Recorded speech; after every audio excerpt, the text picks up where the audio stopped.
Napansin ko nitong mga nakaraang buwan na parang mas mabilis na mapagod ang mata ko at minsan na nalabo na rin ang paningin ko. Kaya naisip ko na baka panahon na para magpa-check up. Ang maganda pa nito, nakalive ako ngayon. Kaya kahit wala akong pasok, bayad pa rin yung araw ko. Pero bago tayo pumunta sa appointment, samahan nyo muna kami sa isang Asian store dito malapit sa amin para makita nyo kung ano-ano nga ba ang mabibili at magkano ang mga Asian products dito sa France. Ngayong araw, medyo iba ang ating agenda. Parang a day in a life nga tayo. Saktong-sakto, maganda rin yung weather nung araw na to. Unti-unti na nga din gumaganda yung weather dito dahil summer na. Anyways, napapansin ko talagang nalalabo na ang mata ko. Lalo na kapag matagal ako nakatingin sa cellphone o kapag nag-e-edit ng mga videos. Kaya naman napagdesisyonan ko nang magpa-check up para malaman ko kung kailangan ko na bang magsalamin. Isa sa mga bagay na nagpapasalamat ako dito sa France ay ang work-life balance. Nakalive ako ngayon kaya kahit wala akong pasok, bayad pa rin ang araw ko. Nakakapag-asikaso ako ng mga personal na bagay na hindi iniisip na mababawasan ang kita ko. Sumakay pala kami ng bus niyan para mabilis kami makarating sa Asian store na pupuntahan namin. Ito nga yung Marché de Produits Exotiques na madalas naming pagbilhan ng mga Asian products. Una ko ang binili dyan, itong mais na nasa 1.9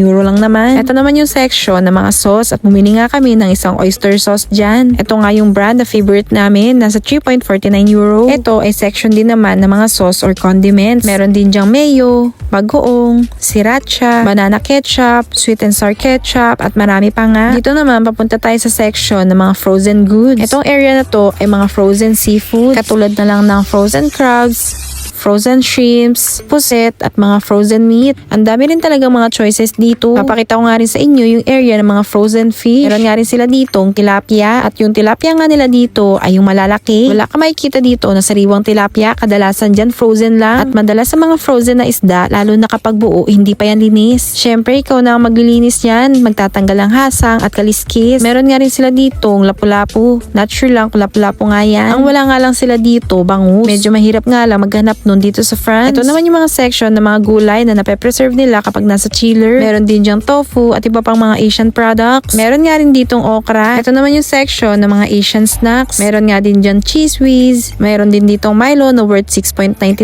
euro. Then ito naman yung section ng mga canned goods. Meron dyang Ligo sardines, Mega sardines, mackerel. Meron ding white rabbit candy na sobrang favorite ko. Meron din Century tuna na worth 2.49 euro. Meron ding Ligo sardines na worth 1.70 euro. At yung malaki naman na Mega sardines nasa 2.99 euro. Meron din ditong soy sauce na 2.65 euro. Madalas namin binibili yung Marca Piña. Mayroon din ditong Silver Swan na 1.80 euro. Dito nga lang kami sa exotic nabili ng soy sauce. Dito lang kasi meron yan. Normally kasi ang mga soy sauce na meron lang sila sa mga supermarket dito ay Kiko man. Which is okay din naman pero hindi natin masyadong taste. At kung may plano nga kayong gumawa ng halo-halo, dito rin kayo makakita ng mga pangsahog. Meron nga rin ditong Skyflakes na worth 5.99 euro, 24 packs. Madalas nga rin kami bumili dito ng panglumpia wrapper at ganyan nga yung itsura ng pang wrapper nila. Meron nga din yang iba't ibang sizes at ito naman ay worth 3.90 euro. Hindi na rin namin dinamihan yung pagbili namin dyan kasi wala rin kaming dalang caddy. Natapos na nga at papunta na nga rin kami niyan sa clinic. Pero may nadaanan kaming store at nakita ko nga itong avocado na 2.25